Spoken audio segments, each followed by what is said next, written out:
Assalamualaikum warahmatullahi wabarakatuh. Untuk mata kuliah sekarang kita ke persamaan diferensial biasa ya. Materinya saya agak rapel ya untuk minggu ini sama minggu depan, karena rencananya sebelum lebaran materi sudah selesai. Jadi berikut saya jelaskan dulu lanjutan dari PDB. Sekarang materinya adalah persamaan diferensial orde 2. Kalau kemarin kan kita membahas persamaan diferensial orde 1 saja, kita sekarang ke orde 2. Yaitu bentuk umumnya, karena dia orde 2 berarti diturunkan 2 kali. Y kuat Y 2 aksen plus PY aksen plus QY sama dengan R. Dimana P dan Q-nya ini adalah fungsi dari X atau konstanta yang tidak bergantung pada variabel Y. Sama pengertiannya di orde 1 seperti kemarin. Jadi dia disebut persamaan diferensial linear homogen orde 2 jika R-nya sama dengan 0, dan disebut PD yang tidak homogen jika R-nya tidak sama dengan 0. Sama. Kalau kemarin kan juga kalau R-nya sama dengan 0 dia homogen, R-nya tidak sama dengan 0 dia tidak homogen. Nah, untuk mencari solusinya, mencari solusi orde 2-nya berarti ada dua juga, yaitu dengan cara yang homogen sama yang tidak non homogen. Yang pertama kita mempelajari solusi persamaan diferensial homogen terlebih dahulu untuk yang orde 2. Dimana saya catat kembali. Jadi bentuk umumnya adalah Y2 aksen ditambah AY aksen plus BY sama dengan 0 karena dia homogen. Saya sebut dengan persamaan 6.2. Jadi dimisalkan Y sama dengan eksponen pangkat Rx, maka turunan pertamanya adalah RE pangkat Rx, dan turunan keduanya adalah Y aksen R pangkat 2E Rx. Sehingga kalau kita substitusikan ke bentuk umum, dia akan menjadi R kuadrat kali E pangkat Rx ditambah A Y aksennya RE pangkat Rx ditambah BY, yaitu B E nya R pangkat Rx, E pangkat Rx. Sehingga jika sama-sama kita bagi dengan E pangkat Rx, persamaannya dia akan menjadi R kuadrat plus AR plus B plus sama dengan 0. Saya sebut dengan persamaan 63. Jadi dari bentuk yang seperti ini kita dapat menyelesaikan persamaannya ada 3 kasus. Yang pertama kasusnya adalah kita mencari nilai akarnya.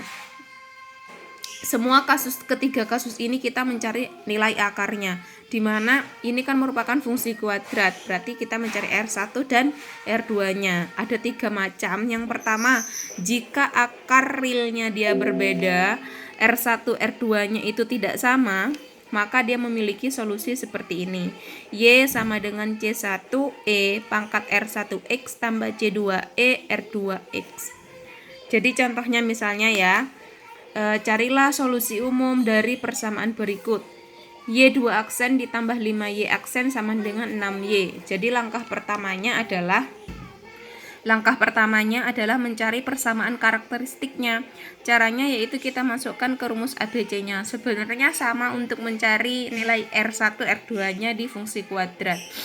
Setelah ketemu, ternyata dia memiliki R1, R2 tidak sama, yaitu R1-nya min 2, R2-nya min 3. Sehingga kita memiliki solusi pada kasus pertama tinggal memasukkan ke rumus yang tadi, yaitu ya ini.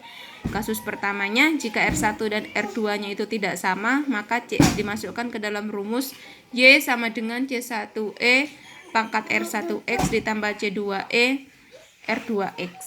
Jadi tinggal dimasukkan aja. Y sama dengan C1E, R1-nya saya min 2X tambah C2E min 3X, pangkat min 3X. Untuk kasus kedua, jika realnya kembar atau akarnya kembar, maka R1, R2-nya itu sama, dia memiliki solusi umum seperti berikut.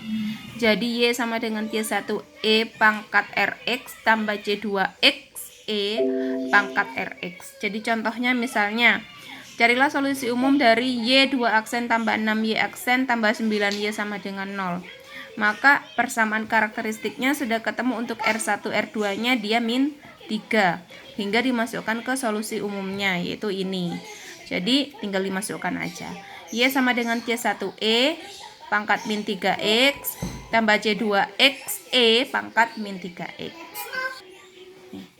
Untuk kasus yang terakhir yaitu akar kompleks konjugate. Jadi maksudnya dia memiliki imajiner jika akar-akarnya imajiner. Misalnya R1-nya dia U plus WI, R2-nya U min WI, maka dia memiliki solusi seperti berikut. Yaitu Y sama dengan E pangkat UX dikalikan dengan C1 cos WX tambah C2 sin WX. Salah satu contohnya misalnya carilah solusi umum dari Y2 aksen plus 4 sama dengan 0, maka persamaan karakteristiknya adalah plus minus 2i. Dilihat di sini R1 kita bagi U plus WI, berarti karena di sini 2i berarti R1-nya 0 plus 2i. R2-nya 0 min 2i. Saya tulis saja ini ya. Lah, setelah ketemu kalau ternyata ini adalah imajiner, maka tinggal sama. Langkahnya tinggal memasukkan ke solusi umumnya, yaitu yang ini. Jadi tinggal dimasukkan. Y sama dengan E pangkat UX kali C1 cos WX plus C2 sin WX. Jadi Y sama dengan E pangkat U-nya kan 0. Jadi 0x sama dengan ini sebenarnya 1 ya. Nggak usah ditulis pun nggak apa-apa. Jadi C1 cos 2, diambil 2-nya loh ya, kan ini diambil W-nya saja. Jadi 2x tambah C2 sin 2x gitu. Berikut hanya seperti itu sih contoh materinya.